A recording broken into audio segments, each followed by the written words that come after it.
Wisconsin man who cast phony votes for former President Donald Trump in the 2020 election says that he was tricked into becoming a fake elector. Andrew Hitt, the former chairman of Wisconsin's Republican Party, told 60 Minutes' Anderson Cooper that he was, quote, scared to not take action to help Trump win the election. You personally don't believe that legitimate votes by Wisconsin residents should be tossed out, and yet you are signing a document in support of a lawsuit which is alleging just that. And if I didn't do that, and the court did throw out those votes, it would have been solely my fault that Trump wouldn't have won Wisconsin. CBS News election law contributor David Becker is in Washington. He's also the executive director of the Center for Election Innovation and Research. So great to have you, David. Talk to us about, or just maybe give us a debrief once again to remember. Wisconsin was one of 7 states in which Republican electors got together and cast fake votes for Trump in 2020. 7 states. That's not nothing. For viewers who don't remember or are unaware, just walk us through how it was that this scheme worked out. Right. So, Lilia, we should remember that Donald Trump lost Wisconsin by over 20,000 votes. It was roughly the same margin he won it by in 2016. And he had a right under Wisconsin law to a full state recount. He did not exercise that right. He didn't ask for a full state recount. He only recounted a couple of counties.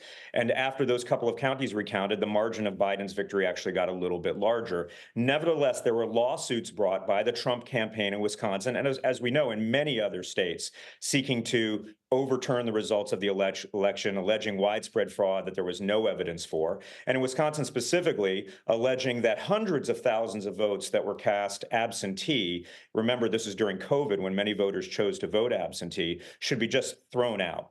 That was one of the latest lawsuits that was decided. It was actually decided by the Wisconsin Supreme Court with a conservative majority on the morning the electors met in December 14th. But because it was one of the later states, this scheme to have these fake electors, the Trump electors who would have met if Trump had won, to meet on the date that the electors met, to fill out fake electoral certificates in these 7 states, Wisconsin, Michigan, Pennsylvania, Georgia, Nevada, Arizona, and New Mexico, and to somehow send these elector slates to the National Archives and hopefully create enough confusion that would give Trump's allies in Congress on January 6th enough to try to steal the election that had been decided in the states.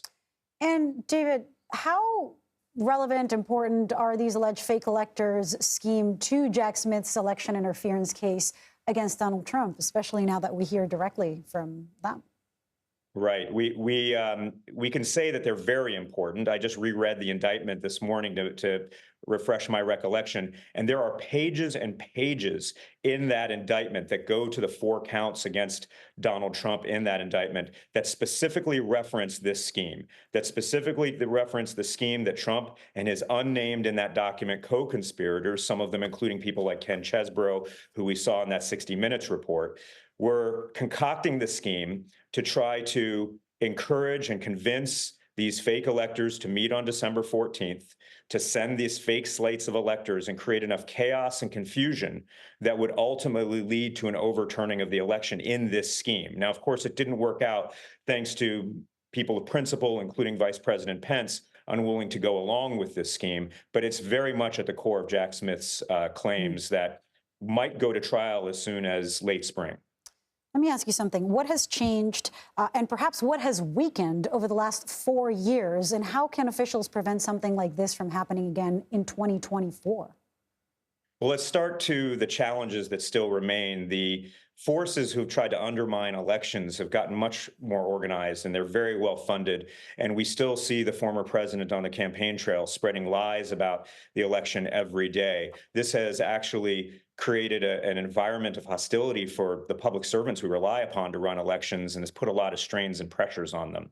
But on the other hand, they've withstood those pressures. They've run really good elections since 2020. And most importantly, Congress on a bipartisan basis passed something called the Electoral Count Reform Act in December of 2022. And that strengthens a lot of the protections around the Electoral College. It requires that certificates of ascertainment be sent in 2024 on December 11th, that the electors meet meet on December 17th, that those certificates of the electors be signed by the executive, in almost every case, the governor of the state, and that if those certificates are received by the National Archives, that they're presumptively correct and that Congress should count them if they come in. This is a very important bipartisan bill that passed Congress in the last session, and it should strengthen things considerably. However, there's still the possibility, given that former President Trump is continuing to lie about the election, that if he loses, he will still attempt things like this in order to undermine the will of the people in 2024. We're going to need to remain very vigilant about that.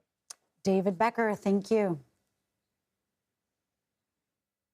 And a reminder, 60 Minutes airs Sundays at 7 p.m. Eastern on CBS, and you can also stream the show at any time on Paramount Plus and the free CBS News app.